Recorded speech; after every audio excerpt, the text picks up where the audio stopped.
이번 시간은 그 40페이지 봅니다. 의사표시.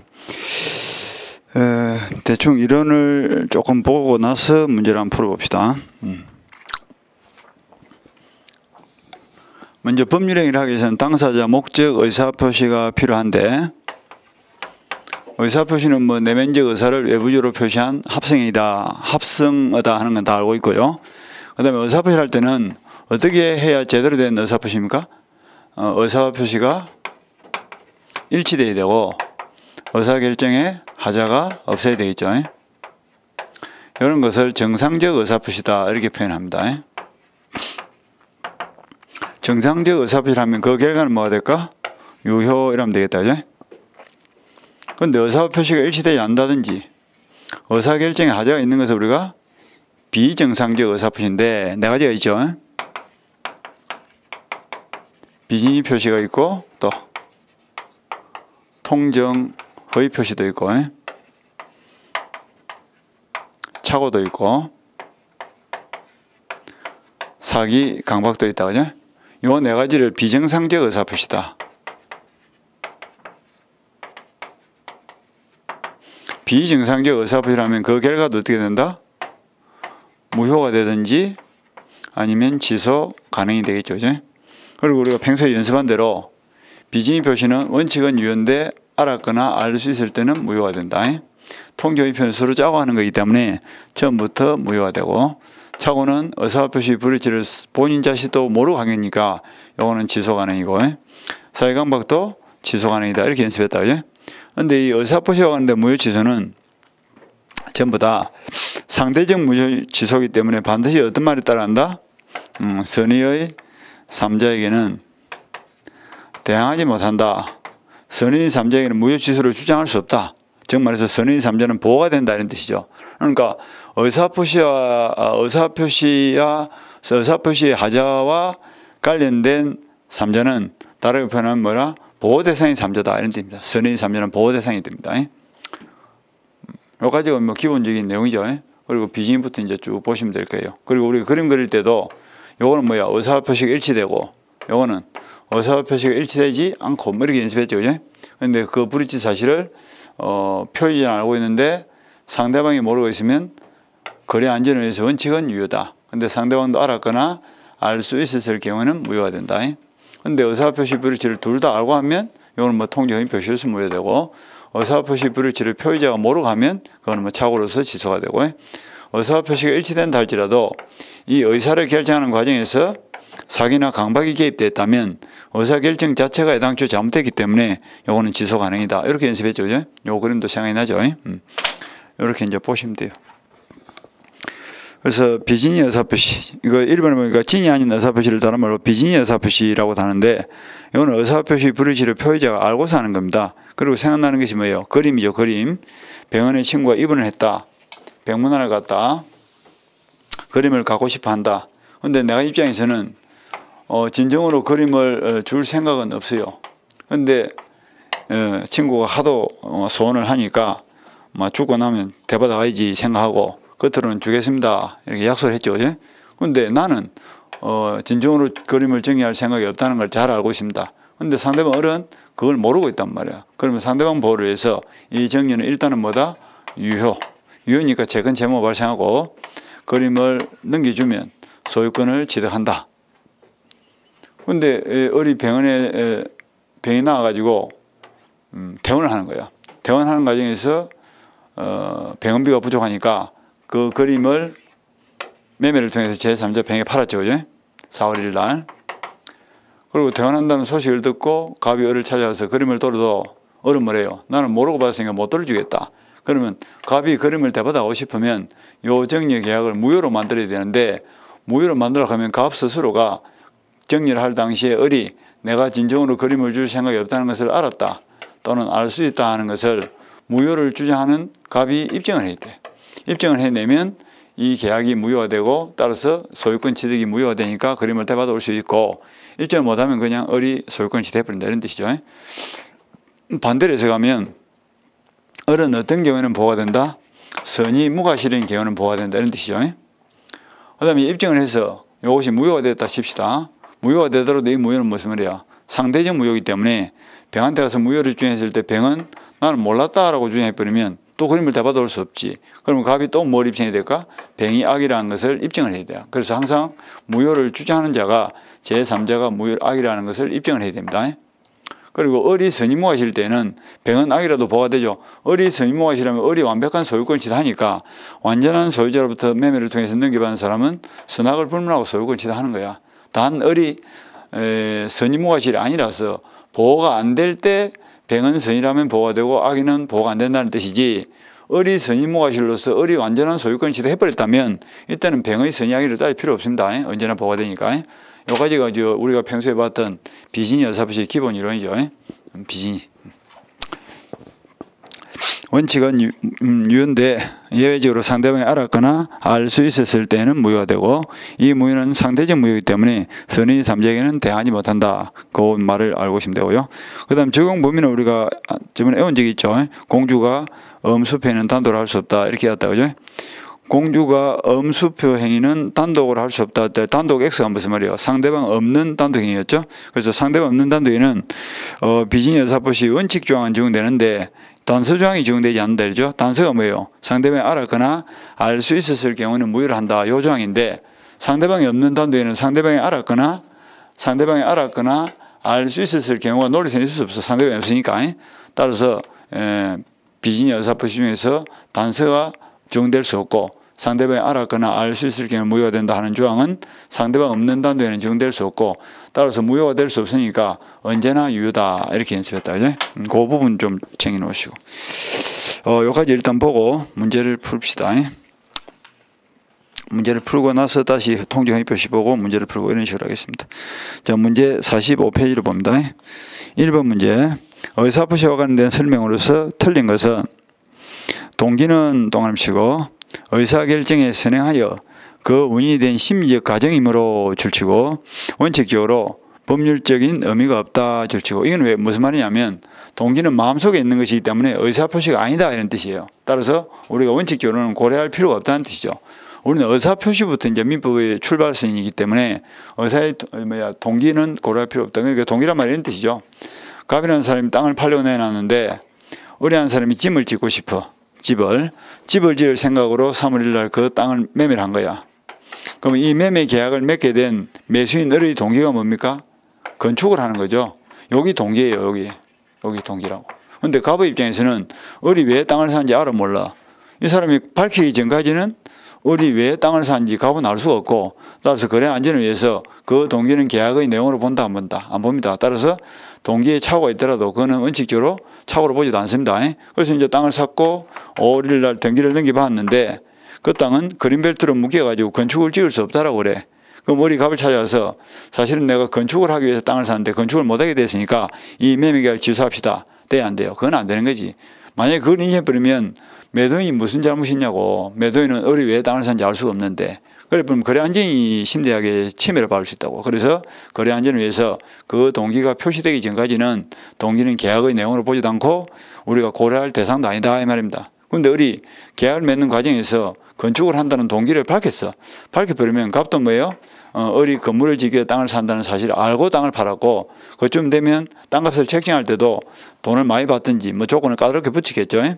그쯤 되면 건축한다는 그 자체가 계약의 내용으로 편입됐고, 근데 건축을 못하게 됐다면 그거는 계약 내용 자체에 착오가 있는 걸로 보기 때문에 나중에라도 취소할 수 있다 이런 뜻입니다. 그래서 이 동기란 말이 두 번 나와. 동기 착오하는 거하고, 아까 우리 통정의표 선량한 풍속할 때 동기 불법하는 걸 배웠죠. 거기서도 그 사람이 도박을 할 동기로 가서 돈을 빌리지만 돈을 빌려준 채권자 입장에서는 그 사람이 왜 돈을 빌리는지 알 수가 없는 거 아닙니까? 따라서 그 소비대차 계약은 도박 동기가 표시되기 전까지 유효입니다. 그런데 도박한다는 사실을 알고서 돈을 빌려줬다면 요거는 이제 도박죄의 방조범이기 때문에 계약이 무효가 된다 이런 뜻이죠. 그래서 동기는 원칙적으로는 계약의 내용으로 인정되지 않습니다. 무슨 행위를 하게 된 원인적 행위에 선행적 행위에 불과하기 때문에. 그 다음에 2번 의사표시는 의사표시의 표시 여사는 의사표시 승요소가 아니라고 하는 것이 답습니다. 그래서 의사표시는 뭐 표시 의사표시는 내면적 효과사와 외부적 표시 행위로 만들어지죠. 그러니까 표시 여사는 필요 없는 걸로 본다 그랬죠. 그 다음에 수면 중의 행위나 한거불능한 상태에서의 거동은 표시 행위로서의 가치가 없다. 이것도 민법 학문적 문제이기 때문에 중개사 시험하고는 관계없습니다. 무슨 행위를 할 때는 의식이 있어야 되는데 무의식 중에 한 행위는 의사표시가 아니다 이렇게 보시면 돼요. 그 다음 민법은 표시주의 이론에 지중한 절충주의를 취하고 있다는 다우스나 가족법 관계에서는 절대적으로 의사주의를 취한다. 우리는 평소에 많이 봤던 거죠. 요약집 해놓고 같이 지금 보고 있어야 돼요. 그 다음에 5번 민법상 비진의 표시는 의사주의에 충실한 규정이다. 이게 잘못됐죠. 비진의 표시는 표시주의에 충실한 규정이다 이렇게 되겠죠. 아까 여기서 그림 이야기를 할 때도 갑이 좋은 그림을 가지고 있는데 백문관을 갔는데 친구가 그림을 갖기를 소원을 한다. 마음속으로 줄 생각은 없는데 주겠다라고 정리의 의사표시를 했죠. 그런데 어른 입장에서는 뭘 보고 행동을 결정합니까? 갑의 표시를 보고 의사를 결정하지 갑의 속마음은 알 수가 없거든. 그래서 상대방이 있는 경우에는 아까 표시를 중시한다. 그래서 우리나라는 제3법 행위는 표시를 중시하기 때문에 일단은 마음속으로는 줄 생각이 없다 할지라도 겉으로 주겠다라고 표시를 했다면 표시된 대로 주는 걸로 효력을 주겠다 이런 뜻입니다. 진짜로 주는 걸로 인정해 주겠다 이런 뜻이죠. 표시주의에 충실한 규정이다. 넘어가고 2번 침묵의 동그라미 치고 침묵에 관한 의사표시. 침묵은 원칙적으로는 의사표시가 아닙니다. 그래서 침묵은 소극적 의사표시로서 원칙적으로 침묵 자체만으로도 의사표시가 된다 이 틀이죠. 의사표시란 것은 이 내면적으로 결정된 의사를 외부적으로 표시하는 거예요. 그러니까 속으로는 뭐 $1,000에 받을 생각인데 끝으로는 $100에 팔겠습니다. 그러니까 내면적 의사와 외부적 표시가 일치하지 않죠. 이렇게 의사와 표시는 의사가 있고 그 사실을 그대로 표시하면 그게 의사표시입니다. 그런데 침묵은 무슨 말이에요? 표시되는 바가 없죠. 그죠? 그 사람이 속으로 무슨 생각을 하고 있는지 외부적으로 드러나는 바가 없으니까 표시된 바가 없으니까 상대방이 알 수가 없는 거죠. 따라서 거래 안전을 위해서 침묵은 적극적, 소극적 어떠한 내용의 의사표시로도 보지 않습니다. 1번이 바로 틀리죠. 그 다음에 침묵이 의사표시를 되게 한 요건으로서 침묵이 의사표시를 되게 하는 정황이 있음을 침묵자가 인식해야 한다. 그 다음에 약정한 표시 가치를 가지는 침묵은 의사표시로 된다. 그 다음에 침묵이 의사표시로 된다는 사정을 모르고 있으나 침묵이 의사표시로 인정되는 경우에는 침묵자의 착오가 성립될 수 있다. 이런 것들은 시험하고는 크게 관련이 없는 거니까 안 봐도 크게 관계는 없습니다. 그 다음에 청약자가 미리 정한 기간 내에 이 일을 하지 아니하면 승낙한 것으로 간주한다는 뜻을 청약시에 표시했다 하더라도 상대방은 구속되지 아니한다. 이 5번은 뭐 지문으로 자주 나오는 내용인데요. 이거는 무슨 말이냐면 갑이 을에게 내 땅을 1억에 살립니까? 라고 청약을 하면서 3월 20일까지 답을 주세요. 만약에 답이 없으면 당연히 사시는 걸로 알겠습니다. 자기 마음대로 청약을 보낸 거죠. 하더라도 청약을 받은 어른 3월 20일까지 꼭 승낙의 답을 해줘야 될 이유도 없고 답을 하지 않고 침묵하고 있다 해서 산다는 뜻으로 보지도 않는다 이런 뜻이죠. 5번 정도만 좀 알아놓으면 되겠다. 그죠? 5번 정도. 그 판례는 가간혹 시험에서 나오는 거고 다른 것들은 뭐 학설 문제라든지 이런 것이기 때문에 시험하고는 관계없습니다. 신경 쓸 필요가 없고요.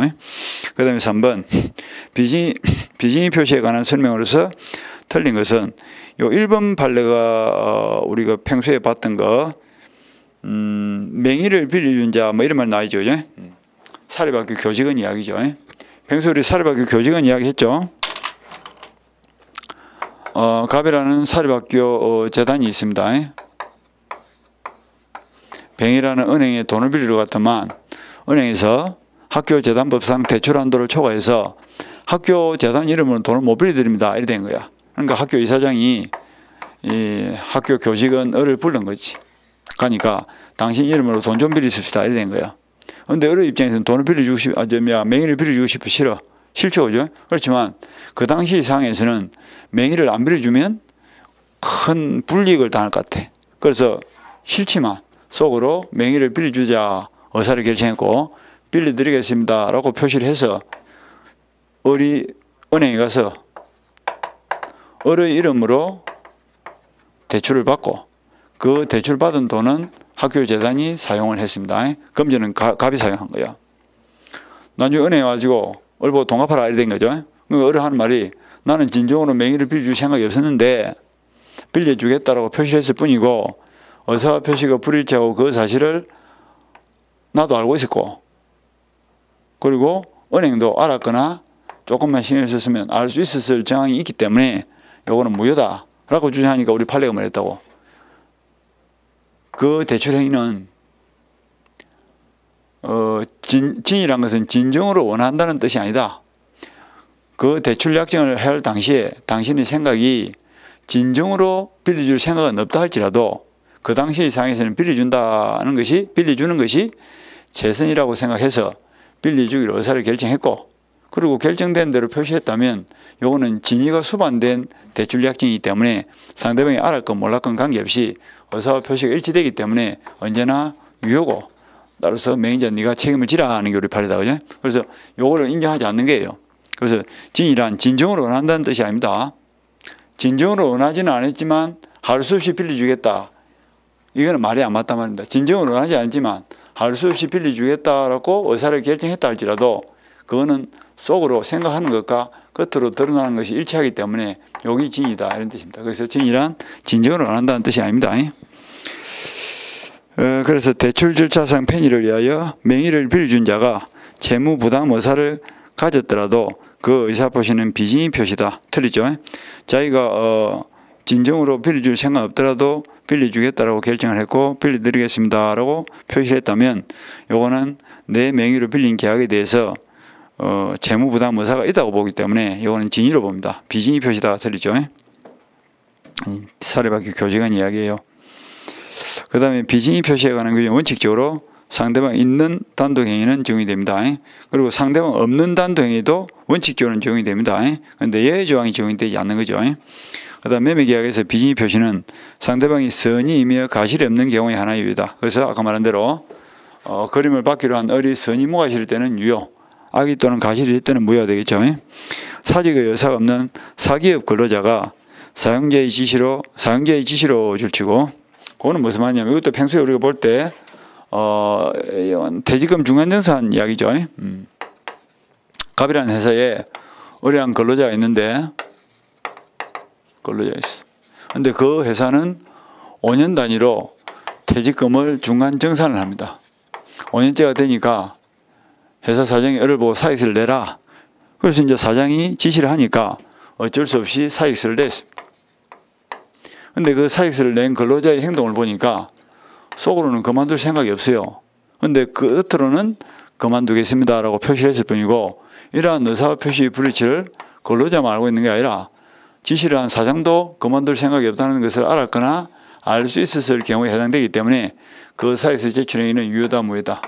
무효이기 때문에 사익세를 제출하더라도 근로자는 퇴직한 걸로 본다 안 본다? 안 보고 계속 근로를 보기 때문에 일을 하지 않는 동안에도 사장은 월급을 주라 이 말이죠. 보수를 지급해야 됩니다. 그래서 어쩔 수 없이 일괄 사익세를 제출한 행태의 의사표시는 비진의 의사표시고, 그리고 사용자도 그 사실을 알고 있기 때문에 비진의 의사표시로서 알았거나 알 수 있었을 경우로서 그 사익세는 무효다 이런 뜻이죠. 그 다음에 상대방이 표의자의 진이 아니면 알았다는 것은 무효를 주장하는 자가 증명했다. 그래서 항상 무효를 주장한 자가 아까 입증 책임을 진다 그랬죠. 상대방이 알았거나 알 수 있다, 선의무가 있다 하는 것은 무효를 주장한 자가 입증 책임을 진다. 주장하는 자가 입증 책임을 진다. 그 다음에 4번 진이 아닌 의사표시에 관한 설명 중 틀린 것은 1번 판례는 그 우리가 평소에 보던 거 MBC 판례죠. 그죠? MBC 유명한 판례죠.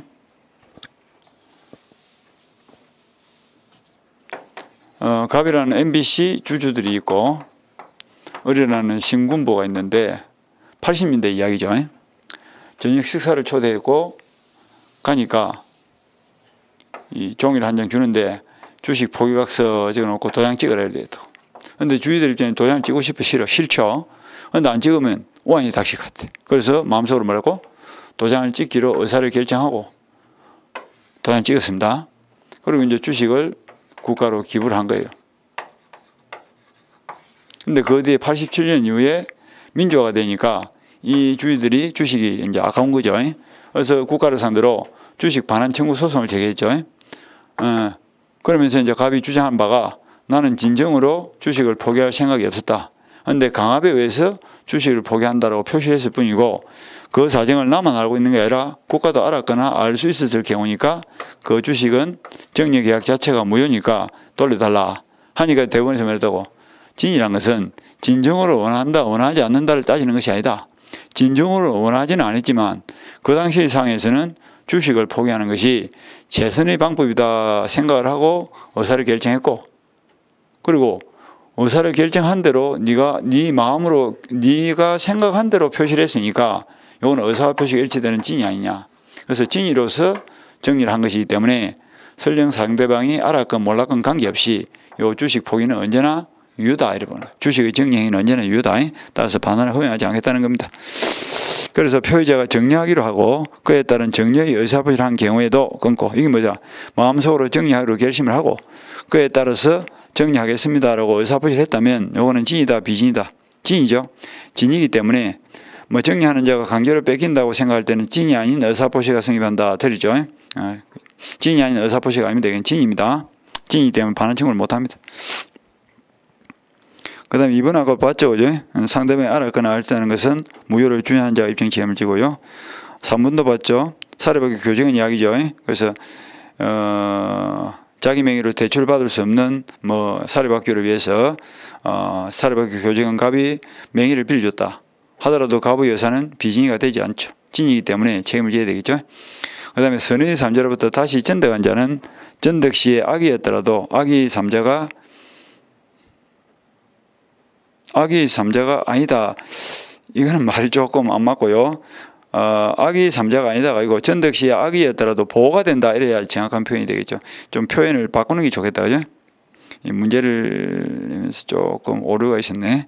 그 악의 삼자가 아니다를 지어버리고 전득 시에 악이었더라도 보호가 된다. 내지는 그자에게 무효를 주장할 수 없다. 뭐 이렇게 바꾸는 게 더 매끄럽겠죠. 그죠? 악인데 어째 악이 삼자가 아니다. 이 말이 안 맞잖아요. 그러니까 악이 삼자가 아니다를 지어버리고 보호가 된다. 전득시 악. 그래놓고 옆에다 은편을 법칙 지으면 되겠죠. 뱅소리 은편을 법칙 이야기죠. 그래서 제3자 병이 선이야. 그럼 이 계약이 무효가 된다 할지라도 병이 선이라면 병이 완벽한 보호를 받기 때문에 병으로부터 다시 전득받은 정은 악이라 할지라도 앞사람이 선이니까 완전한 소유자로부터 넘겨받은 정은 악이라도 보호가 되는 거죠. 이런 것을 우리가 은편물 법칙이 되겠죠. 앞사람이 선이라면 뒷사람은 악이라도 보호가 된다. 이건 통정의표시에서도 문제가 되는 거죠. 은편물 법칙. 이걸 지금 이야기하고 있는 거예요. 그러니까 악의 정이 악이가 아니다 이러면 말이 안 맞죠. 병도 삼자고 정도 삼자인데 앞사람이 선이라면 뒷사람은 악이라도 보호가 된다. 이렇게.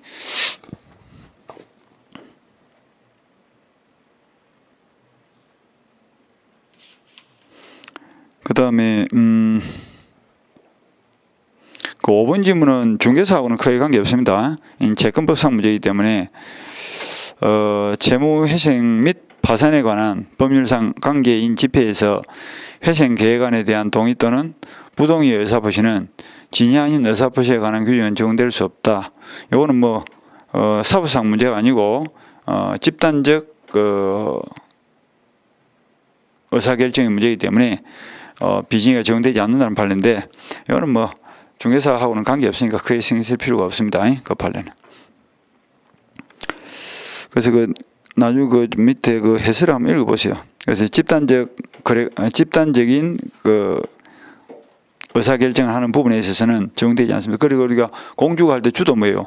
주식의 인수청약이라든지 이런 것들도 집단적 거래관계를 규율하는 것은 적용되지 않는다 이랬죠.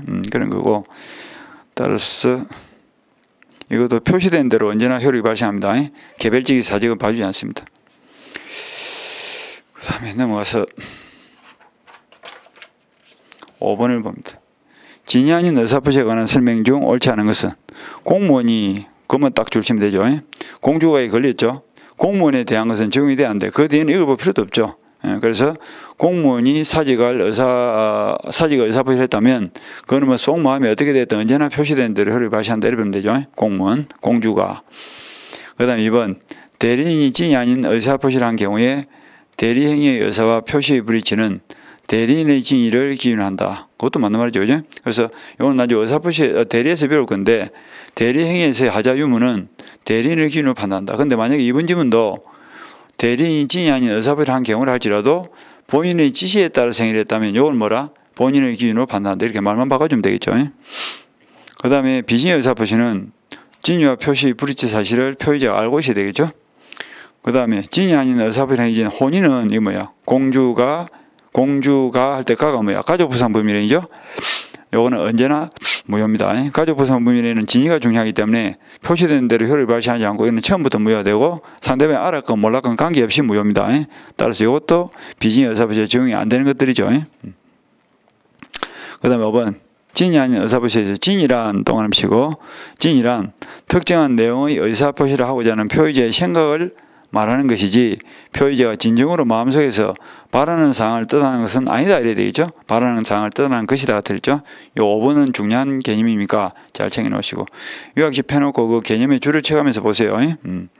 진의 뜻 잘 챙기시고 그 다음에 6번 갑은 급의 X 토지를 내심의 의사와는 달리 을에게 기부하고 을 앞으로 이전 등기를 마쳤다. 아까 그림하고 똑같죠, 그죠? 그림을 토지로 이렇게 바꿔주면 되겠지. 그러니까 갑이 을에게 토지를 줄 생각이 없는데 끝으로는 주겠다라고 기부의 의사표시를 했고 그리고 등기를 넘겨줬다 이렇게 바꿔주면 되겠죠. 그러면 원칙은 요 정리는 유효이기 때문에 을명의 등기도 유효고 소유권을 취득한다. 근데 갑이 그 땅을 되돌려 받고 싶다. 그러면 무효로 주한 갑이 정리를 할 당시에 의사표시 불일치를 상대방이 알았거나 알았다는 것을 무효를 주장한 자가 입증을 해야 돼. 입증을 하면 등기를 말소하고 대받아할 수 있어. 근데 입증을 해가지고 무효가 됐음에도 불구하고 이미 을이 병에게 그 땅을 팔고 없다. 그럴 때는 이 무효는 상대적 무효이기 때문에 선의 병에게는 주장을 또 못하겠죠. 그죠? 이런 걸 쭉 따라가면 되겠죠.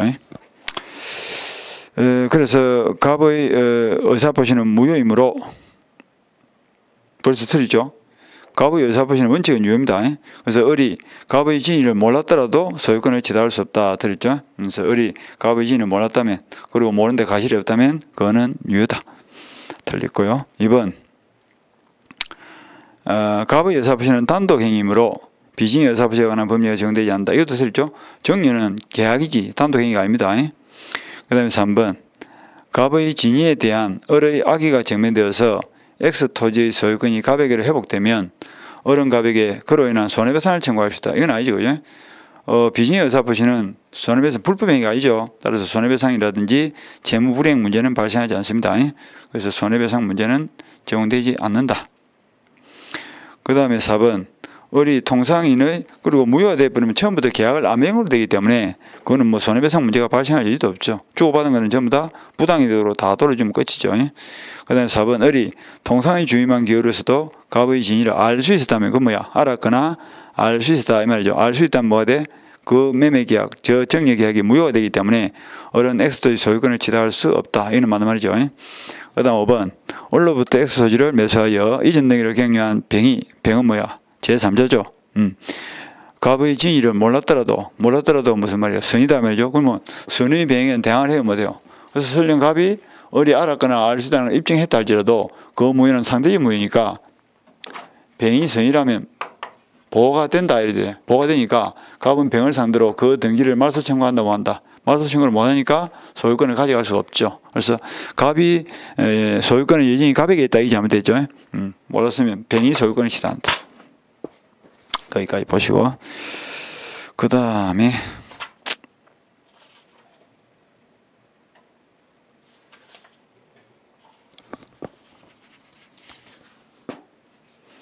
통정허위 표시. 통정허위 표시에 관한 다음 설명 중 틀린 것은 이 통정허위 표시는 그림이 딱 하나밖에 없습니다. 통정허위 표시도 무효라는 건 다 알고 있다. 그죠? 평소에 우리가 봤던 그림 그 한 개만 딱 갖고 있으면 됩니다. 가지고 있으면 돼. 갑이 A로부터 1억을 빌리고 3월 20일 변제하기로 했습니다. 근데 한편 갑은 2억짜리 토지는 한 필 짓는데 현금은 없어. 근데 3월 1일 때도 돈은 없어요. 그럼 돈을 갚기 위해서는 땅을 팔아 갚으면 되겠죠. 채권자, 채무자. 근데 땅도 팔기 싫고 그리고 돈을 안 갚으면 채권자가 이 토지를 강제 집행할 것 같고 따라서 강제 집행도 당하기 싫고 그래서 자기 친구 을하고 3월 1일 날 실제로는 매매를 안 했는데 겉으로는 매매한 것처럼 꾸미고 매매를 원인으로 등기를 넘겨 버렸습니다. 근데 이 매매는 진짜야 가짜야 이런 것을 가장매매다라고 합니다. 근데 가장매매를 보니까 둘 다 사고 팔 생각이 없고 근데 끝으로는 사고 파겠다라고 계약서도 작성했죠. 근데 이런 거 가짜로 법률행위를 한다는 것을 갑만 알고 있는 것이 아니라 서로 짜고 있으니까 을도 알고 있는 거죠. 요 그림이 뭐예요? 통정허위표시 그림이죠. 따라서 이 가정매매가 가장 대표적인 통정허위표시고, 통정허위표시는 의사표시 불일치를 둘 다 처음부터 알고 있기 때문에 보호를 해줄 필요가 없고, 따라서 이건 처음부터 무효가 되는데 그 무효는 상대적 무효이기 때문에 을로부터 다시 넘겨받은 병이 선이라면 보호가 된다. 이렇게 이제 기준을 정해서 보면 되겠죠. 그 다음에 이제 한 개 봐야 될 부분이 이 통정허위표시는 108조 통정허위표시는 강제집행을 멘탈하기 위한 재산의 은닉행위이기 때문에 이것도 일종의 불법적 행위예요. 하더라도 이것이 반사회적 행위는 아닌 겁니다. 따라서 넘겨준 등기는 계약이 무효니까 무효인 계약에 의해서 넘어온 등기는 무효죠. 그러니까 이전의 소유권은 갑이 그대로 가지고 있다 이렇게 보시면 돼.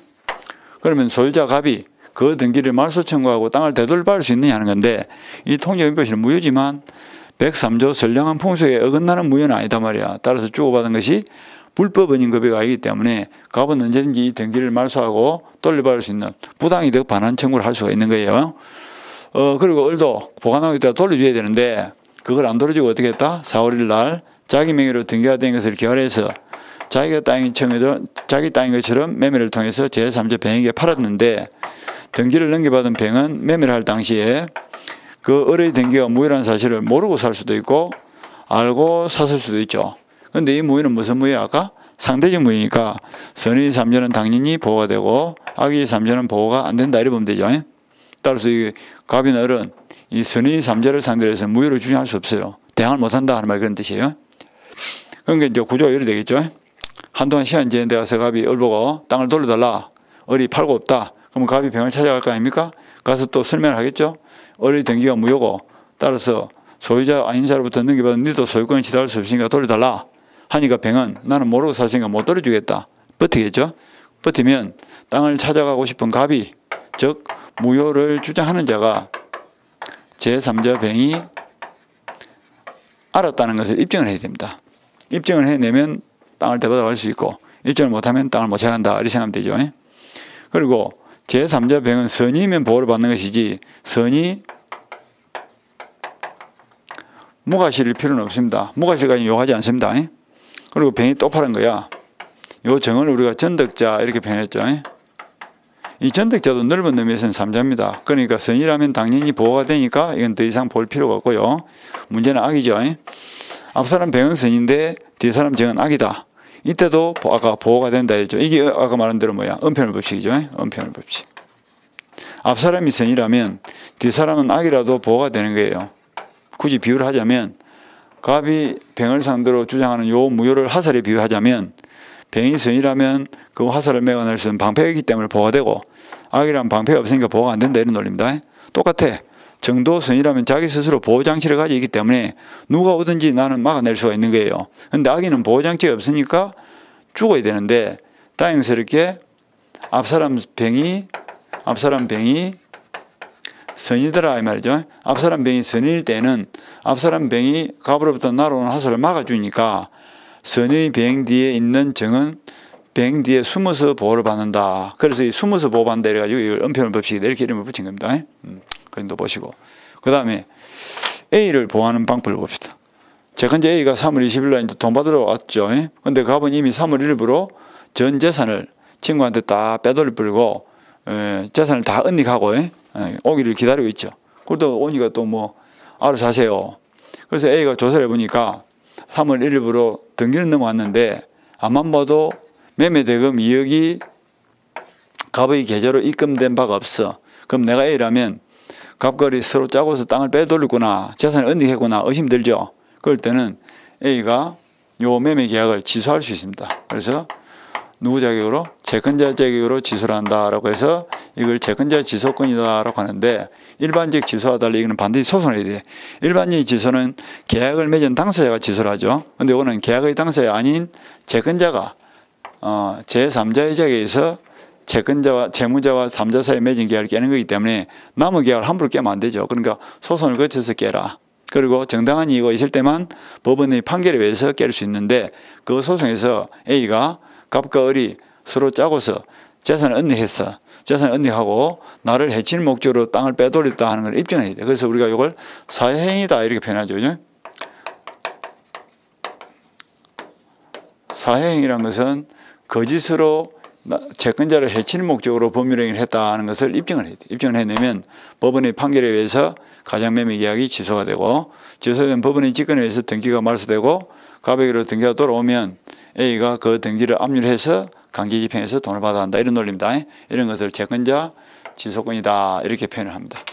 요 가지가 통정의표시에서 기본 구조예요. 요 그림만 잘 알고 계시면 돼요.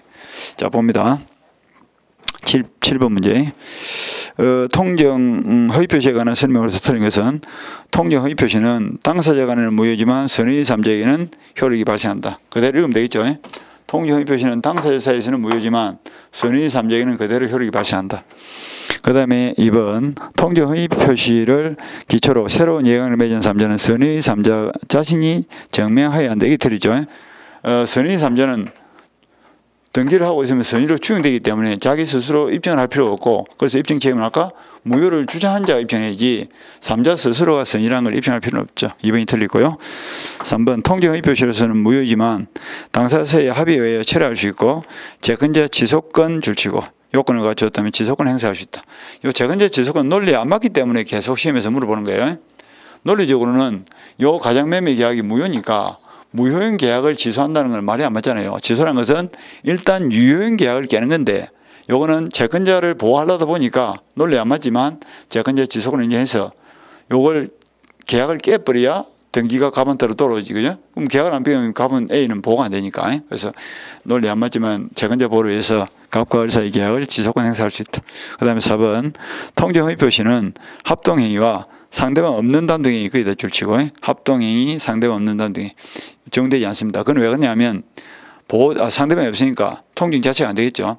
상대방 없는 단독에는 뭐 상대방이 없으니까 통정을 할 수가 없고 서로 짤 수가 없죠. 그리고 합동행위는 여러 사람이 동일한 목적을 향해서 행위를 하는 거기 때문에 마주보는 상대방이 없어요. 목적이 똑같죠, 그죠? 따라서 같은 방향을 보고 행위를 하기 때문에 상대방이 없고, 따라서 통정 자체가 불가능하기 때문에 적용되지 않습니다. 그래서 저는 우리가 통정허위표시 적용 안 되는 게 외웠죠. 공가, 단, 합 이렇게 외웠다, 그죠? 공가, 단, 합 적용되지 않는다. 공은 뭐예요? 공법행위. 가는 가족부상행위, 단은 상대방 없는 단독행위, 합은 합동행위. 공가, 단, 합은 적용되지 않는다. 그 다음에 5번, 통정허위표시는 그 자체가 불법이 아니기 때문에 이미 행한 경우에는 부당이득 반환 청구는 물론이고 소유권에 기한 반환 청구도 할 수 있다. 그래서 불법이 아니므로 밑줄 치고 불법 원인 급여 X 이렇게 적든지, 반사회적 행위 X 이렇게 적든지, 반사회적 행위가 아니기 때문에 불법 원인 급여가 아니고 따라서 주고받은 것도 부당이득으로 반환 청구를 할 수 있다. 그렇게 보시고, 그 다음에 넘어 8번, 틀린 것은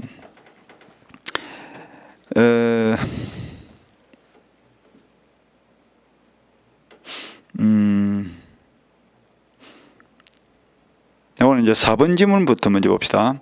갑이 을에게 부동산을 정리할 의사를 가지고 매매 형식으로 을에게 이전하는 경우는 그 정리는 허위표시로서 무효다. 이게 잘못됐죠. 이건 뭐예요? 은닉행위 이야기죠. 평소에 이걸 많이 봤던 거 아닙니까? 은닉행위. 은닉행위는 유효다 무효다? 유효다 이랬죠. 맨날 봤던 것이 요겁니다. 요거하고 이제 비교하는 거죠. 자, 갑이라는 아버지가 좋은 토지 한 필지를 을이라는 아들한테 공짜로 주는 게 뭐예요? 정리죠. 그래서 정리하기로 의사를 결정하고 정리받을래 표시를 하니까 아들도 정리받기로 의사를 결정하고 정리받겠습니다라고 표시했죠. 그러니까 아버지와 아들이 정리에 대해서는 제대로 된 합의를 한 거예요. 합의를 했기 때문에 정리계약은 유효하게 체결된 겁니다. 그런데 정리를 원인으로 3월 1일 날 등기를 넘겨주다 보니까 세금이 많이 나오는 거야. 그런데 각걸이 세금을 제공할 목적으로 3월 1일 날 실제로는 매매를 했다 안 했다? 매매를 안 했는데 겉으로는 매매한 것처럼 꾸미고 둘 다 그걸 짜고서 가장매매를 원인으로 등기를 넘겨줬다. 그럼 등기 원인은 지금 매매로 되어 있죠? 읽으면 어떻게 돼요? 실제로는 정리를 하면서 매매를 원인으로 등기를 넘겼다면 요 등기 효력을 줄 거냐 하는 건데, 우리 판례는 단속 규정 위반은 유효다 이랬고요. 이걸 읽으면 매매를 정리한다는 사실을 뭐하고 숨기고 매매를 가정해서, 가정매매죠. 매매를 가정해서 등기를 넘겼다 할지라도 을 명의로 등기 행식이 갖춰졌고 을이 실질적으로 정리를 통해서 유효하게 소유권을 취득한 근거도 있으니까 이 등기는 효력을 준다 안 준다? 효력을 준다. 그리고 나중에 발각되면 뭐야? 세금만 추징하면 되죠. 그러니까 결국 각과 을이 세금을 탈루할 목적으로 세법을 위반한 거야. 그런데 세법은 단속 규정, 행정부 규니까 단속 규정에 해당되기 때문에 세법을 위반한 그 행위도 효력은 준다. 단 처벌은 받는다. 이렇게 생각하면 되겠다. 그죠? 처벌은 받는다. 따라서 을로부터 다시 넘겨받은 병은 완전한 소유자로부터 넘겨받은 것이기 때문에 이 사람은 선의 악의는 불문하고 언제나 소유권을 취득한다. 이렇게 생각하면 되겠다. 이것이 언닉행위 이야기죠. 언닉행위는 언제나 소유권을 취득한다. 그래서 4번 지문만 잘 보시면 되겠죠. 그래서 허위 표시에서 무효다 틀리고요.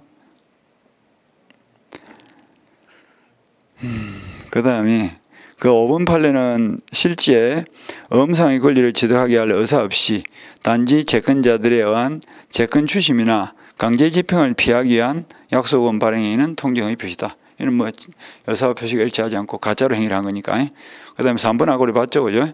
공과단합은 적용되지 않는다.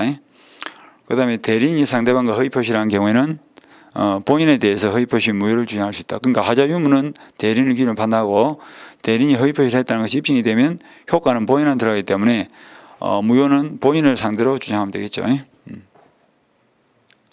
그 다음에 1번은 그 소액보증금 제도를 악용하는 건데 기존의 채권을 우선 변제받을 목적으로 실제로는 그 집에 들어가서 살 생각이 없는데 임대차 계약을 맺고 그 다음에 살고 있는 것처럼 꾸몄다면 요거는 뭐 통정의 표시로서 임대차 계약의 무효를 인정한다. 그죠? 임대차 계약으로 인정하지 않겠다는 뜻이죠. 기존 채권을 우선 변제받기 위해서 그 채권을 임대보증금으로 하고 주택 임대차로서의 대항력을 지당한 것처럼 외관을 만들었을 뿐 실제로 그 주택을 사용 수익할 목적을 갖지 아니한 주택 임대차 계약은 이렇게 되어 있죠. 그러니까 실제로 임대차 계약을 맺는 것이 아닌데 임대차 계약을 맺는 것처럼 꾸몄고 그 사실을 둘 다 알고 있기 때문에 이거는 통정의 표시로서 무효고 따라서 그 임차보증금에 대해서는 우선 변제권이 인정된다 안 된다. 임대차로 볼 수 없기 때문에 우선 변제권이 인정되지 않는다 이렇게 생각하면 되겠죠. 그 다음에 9번 1번은 맞는 말이죠. 통정의 표시도 아까 채권자 지속권 대상이 될 수 있고 그 다음에 가상 소비대차에 있어서 대주의 지위를 이전받은 자, 대주가 뭐냐면 채권자예요. 대주란 말은 대가 빌려준다는 뜻이죠. 이전받은 자는 이 3자가 아니죠. 그 당사자의 지위를 그대로 넘겨받은 사람이니까. 그러니까 마치 이와 똑같은 거죠. 갑이 그 상태에서 사망을 해버렸다. 그러면 갑의 지위를 그대로 넘겨받은 상속인은 3자입니까 아닙니까? 3자가 아니죠. 당사자의 지위에 있다. 그죠? 그러니까 선이라도 보호가 안 되는 거예요. 그 다음에 3번 허위 표시를 기초로 새로운 이행을 맺은 선의 3자에게는 그 누구도 허위 표시의 무효로서 대항하지 못한다. 그것도 맞는 말이죠. 그죠? 선의 3자는 보호가 된다 말이죠. 부동산의 가장 양수인부터 저당권을 설정받은 자가 가장 양도 행위에 대해서 선이라면 가장 양도에는 가장 양수인부터 땅의 부동산의 소유권 등기 명의를 회복할 수 없다. 되는데 소유권 등기 명의를 회복할 수 없는 건 아니죠. 단지 그 저당권자에게 대항을 못할 뿐이죠. 그죠? 요 다 그대로 붙여보면 되겠죠. 지금 갑이 가장 양도를 통해서 을에게 등기를 넘겼는데 을이 지당인 것처럼 병으로부터 돈을 한 1억 빌리고 거기다가 병에게 저당권을 설정해 준 거죠. 그럼 요 등기에는 병의 저당권이 붙어 있는 거죠. 하더라도 갑은 뭐야, 을을 상대로 땅을 돌려달라. 그건 가능하죠. 그죠? 땅을 돌려받더라도 그 땅에 붙어 있는 저당권자 병에 대해서 저당권 말소 등기를 청구할 수는 없겠죠. 그러니까 저당권자는 보호가 되겠지. 그렇지만 땅을 못 돌려받는 건 아니죠. 저당권이 붙은 땅을 그대로 돌려받으면 되겠죠. 그죠? 저당권이 붙은 채로 그대로 돌려받는다. 그래서 소유권 등기 명의를 회복할 수 없다. 이 말이 잘못됐죠. 표의자는 허위 표시를 기초로 권리를 취득한 선의 3자로부터 다시 권리를 취득한 악의 전득자까지 줄을 치고 바로 이 사람이죠. 선의 3자 병으로부터 다시 전득한 정의 악이라 할지라도 보호가 된다. 은폐율 법칙 이야기죠. 그래서 악의 전득에 대해서도 무효로서 대항하지 못한다. 그 다음에 10번 갑은 그 소유 부동산을 을에게 정리하면서 다만 정려세를 회피하기 위해서 마치 을에게 매도한 것처럼 꾸며서 이전 등기를 했다. 그 을은 그 부동산을 병에게 매도하고 이전 등기를 해주었다. 다음 설명 중 옳은 것은 이건 뭐 요 그림을 그대로 읽으면 되겠죠. 아버지와 아들 사이에 실질은 정리하면서 매매한 것처럼 가장해서 등기를 넘겼다. 유효. 을이 완전한 소유자이기 때문에 그로부터 넘겨받은 병은 선악불문하고 언제나 소유권을 지도한다. 이러면 되겠죠. 요 그림을 놓고 그대로 보시면 될 거예요. 그래서 뭐 옳은 것은 돼 있는데 갑을 사이 정리는 유효죠. 틀리고 갑을 사이 을뱅 사이 매매는 모두 유효죠. 틀리고 그러니까 갑을 사이 매매 계약은 무효지만 을뱅 사이 매매 계약은 유효입니다. 갑을 사이 매매 계약은 가장 매매로서 무효지만 이 두 삼세의 매매 계약은 요 두 삼세에서 매매 계약을 맺으면 요 매매 계약은 유효다. 유효이기 때문에 소유권 지도한다 이 말이죠. 그 다음에 3번 매매 당사자인 갑이 을과의 매매가 무효라고 주장하는 것은 신식에 반한다. 이것도 틀리죠. 무효 주장은 아까 아무나 할 수 있죠. 누가 무효를 주장하든지 그거는 관계없어요. 그 다음에 갑의 채권자 정은 을과 뱅 사이 매매가 무효라고 주장할 수 있다. 이것도 안 되죠. 을과 뱅 사이 매매 계약은 완전한 유효이기 때문에 아무도 이 등기를 이 뱅명의 등기를 말소 청구할 수는 없는 거예요. 그 다음에 뱅이 악인 경우에도 갑은 뱅 등기인 말소 청구할 수 없다. 이는 맞죠. 그죠? 뱅이 악이라 할지라도 보호가 되기 때문에 말소 등기 청구가 안 됩니다. 그건 맞는 말이죠.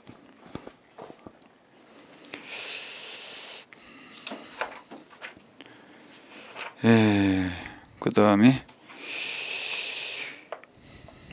한 문제 더 풀어보고 갑시다. 11번 갑은 강제집행을 면하기 위해서 을과 통모하여 그의 부동산을 매매 형식을 빌려서 을 명의로 소유권 이전 등기를 마쳤고 을은 그 사정을 모르는 뱅에게 줄치고 저당권을 설정해 주면서 금전을 채용했다. 채용했다가 이거 차용했답니다. 글자 틀리고요. 틀린 것은 그림은 요가 똑같죠. 그죠? 갑이 통정의 표시를 통해서 을에게 등기를 맡겼는데 을이 돈을 빌리고 제3자 뱅에게 저당권을 설정해 줬다. 요까지를 지금 읽은 거예요. 문제는 뭐 어려운 건 없고 틀린 것은 1번 갑을 사이 매매계약 무효다. 통정의 표시니까. 그 다음에 따라서 이 등기가 무효니까 실제 소유자는 갑이고 갑은 언제든지 을을 상대로 등기 말소를 청구할 수 있죠. 말소 등기 대용으로 하는 것이 뭐예요? 진정명의 회복을 원인으로 한 이전 등기죠. 그러니까 진정명의 회복을 원인으로 한 이전 등기도 청구할 수 있다. 맞고 뱅이 과실로 가장매매 사실을 모르는 경우에도 뱅의 저당권은 보호가 된다. 아까 여기서 뱅은 선의만 되면 보호가 되지 가실 여부는 안 따지죠. 그러니까 가실이 있더라도 보호가 되는 거야. 선의면서 무과실이 필요가 없으니까 선의면서 과실이 있어도 보호가 됩니다. 이것도 맞고 뱅의 저당권 실행으로 갑에게 손해가 발생한 경우에 갑은 을에게 손해배상을 청구할 수 있다. 그 말은 을이 1억을 갚아야 되는데 안 갚는 거예요. 안 갚으니까 저당권자 뱅이 그 토지를 경매에 넣어가지고 제3자가 갱을 받아가는 바람에 갑이 소유권을 잃게 됐다. 그럴 경우는 갑은 을을 상대로 소유권 잃은 데 대해서 손해배상을 청구할 수 있겠죠. 뱅의 저당권 실행으로 제3자가 부동산을 매수한 경우에 갑은 을에게 부당이득금의 반환을 청구할 수 없다가 들었죠. 부당이득금을 청구할 수 있죠. 지금 이제 을이 갑의 땅을 담보 잡히고 돈 1억을 빌렸었는데 돈을 안 갚는 바람에 경매가 들어갔고 그 바람에 제3자가 경락받은 바람에 갑이 소유권을 잃었다면 결국 을은 갑의 땅을 담보로 잡히고 1억만큼 부당이득을 한 거 아닙니까? 그러니까 요 1억 상당액은 갑은 을을 상대로 부당이득 반환 청구를 할 수 있고 그 다음에 모 땅이 2억짜리라면 또 1억 손해가 발생했죠. 그러면 추가적으로 1억에 대해서는 뭐야? 별도로 불법행위로 인한 손해배상을 또 청구할 수 있겠죠. 그래서 2억 전부를 을로부터 보상받아 갈 수 있다. 이런 논리죠. 그래서 그 3번, 5번은 틀렸죠. 그 다음에 12번은 그 선의 삼지에 해당하지 않는 자인데 요거는 23회 때 나와서 당분간은 나올 가능성이 없어요. 근데 이거는 한 개 한 개를 전부 대입을 해봐야 되니까 시간이 한 5분 정도 걸리는 굉장히 그 어려운 문제가 될 수 있어. 그래서 뭐 크게 신경 쓸 필요는 없는데요. 답만 한번 확인해 볼까요? 선의 삼지에 해당되지 않는 자는 돼 있는데 이번에 보니까 허위로 체결된 제3자를 위한 계약의 수익자에 되죠. 제3자를 위한 계약에서의 수익자는 보호 대상의 3자가 아닙니다. 이거는 뭐 요약자, 낙익자와 비슷한 그러니까 요약자와 낙익자가 계약을 맺고 그 계약에서 발생한 이익을 수익자에게 주기로 했죠. 그런데 이 수익자는 당사자의 보상관계의 계약으로부터 발생한 이익을 직접 받는 자이기 때문에 새롭게 이해관계를 맺은 사람이 아니죠. 새로운 이해관계를 맺은 사람이 아니기 때문에 선의 3자라 할지라도 보호가 안 된다. 이렇게 연습했다. 그죠? 3자가, 보호된 대상이 3자가 아니죠. 그러면 여기서 이제 통정의표시 3자라는 것은 뱀과 정처럼 통정의표시를 기초해서 새롭게 권리를 맺은 사람이 3자입니다. 그러니까 A처럼 통정의표시 이전에 존재했던 사람은 당사자가 아니라도 이건 3자가 아닌 거예요. 그래서 갑으로부터 가지가 뻗어나가든 을로부터 가지가 이렇게 뻗어나가든 이런 사람들을 3자다 이렇게 표현을 합니다. 그렇게 보시면 될 겁니다. 그 다음에 13번 문제도 몇 개냐 하는 것은 시험에 안 나오니까 그것도 볼 필요가 없고요. 그 다음에 넘어가서 14번도 아까 요 저당권을 설정해 준 요 문제하고 똑같은 문제니까 별도로 안 보겠습니다. 똑같은 거니까 한번 읽어보시고. 그리고 다음 주에는 차고부터 해서 보도록 그렇게 하겠습니다. 자, 오늘 여기까지 하고 마치도록 하겠습니다. 자, 수고했습니다.